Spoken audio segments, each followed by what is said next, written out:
Hai semuanya, kembali lagi dengan saya Ngerasan di video ketiga dari seri Prinsip Akuntansi. Kali ini kita akan membahas tentang konsep-konsep pembangun akuntansi. Sebelum melanjutkan, pastikan kalian sudah menyimak video-video seri Prinsip Akuntansi sebelumnya. Jangan kemana-mana.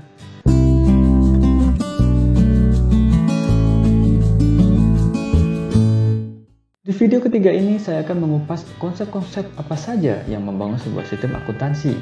Oke, saya paham, kalimat tadi masih terdengar abstrak. Mari kita coba permudah. Coba kalian bayangkan akuntansi sebagai sebuah bangunan rumah. Agar menjadi sebuah bangunan yang utuh, rumah pasti terbuat dari berbagai jenis bahan bangunan, mulai dari batu, bata, pasir, kayu, dan lain sebagainya. Nah, seperti itu pula akuntansi. Agar akuntansi dapat terselenggara secara utuh, maka ia harus dibangun dari berbagai bahan.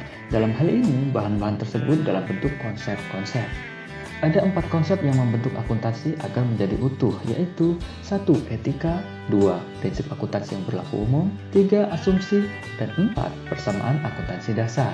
Agar video ini tidak terlalu panjang dan membosankan, maka kita akan mengupas 2 konsep pertama, sedangkan 2 konsep terakhir akan dilanjutkan di video berikutnya.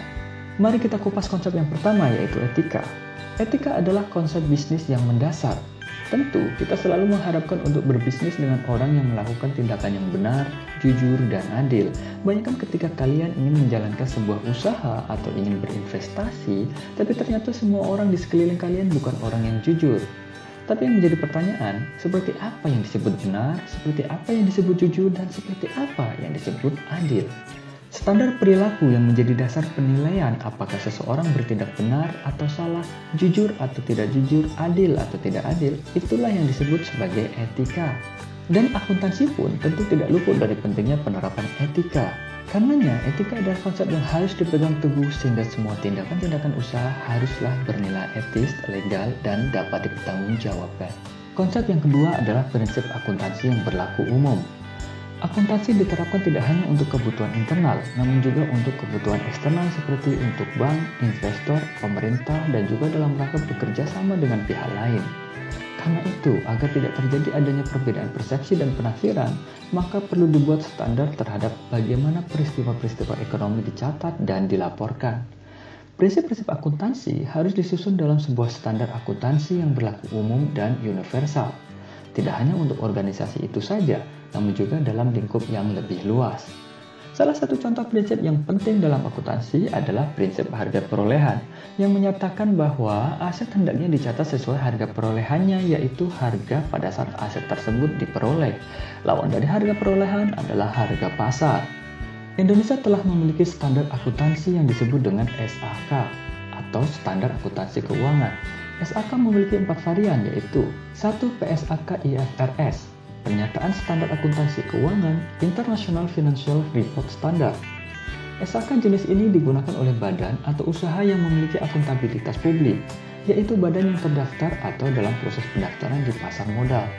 Dan karena Indonesia adalah anggota International Federation of Accountant atau IFAC, maka harus menerapkan IFRS. 2. SAK Etap, Standar Akuntansi Keuangan Entitas Tanpa Akuntansi Publik.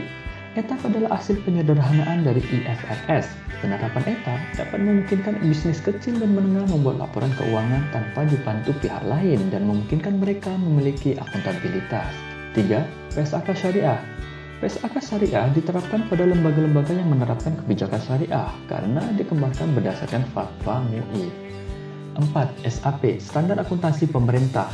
Standar ini diterapkan pada institusi pemerintah dalam menyusun laporan keuangan baik LKPP atau laporan keuangan pemerintah pusat maupun LKPD, laporan keuangan pemerintah daerah. Ada 2 lembaga yang bertanggung jawab terhadap standarisasi akuntansi di Indonesia, yaitu Dewan Standar Akuntansi Keuangan yang berada di bawah naungan organisasi Ikatan Akuntan Indonesia, dan yang kedua adalah Badan Pengawas Pasar Modal atau BAPEPAM, yaitu sebuah badan pemerintah. Secara umum, keduanya saling bekerja sama untuk memastikan bahwa standar yang disusun adalah prinsip akuntansi yang tepat dan bermanfaat.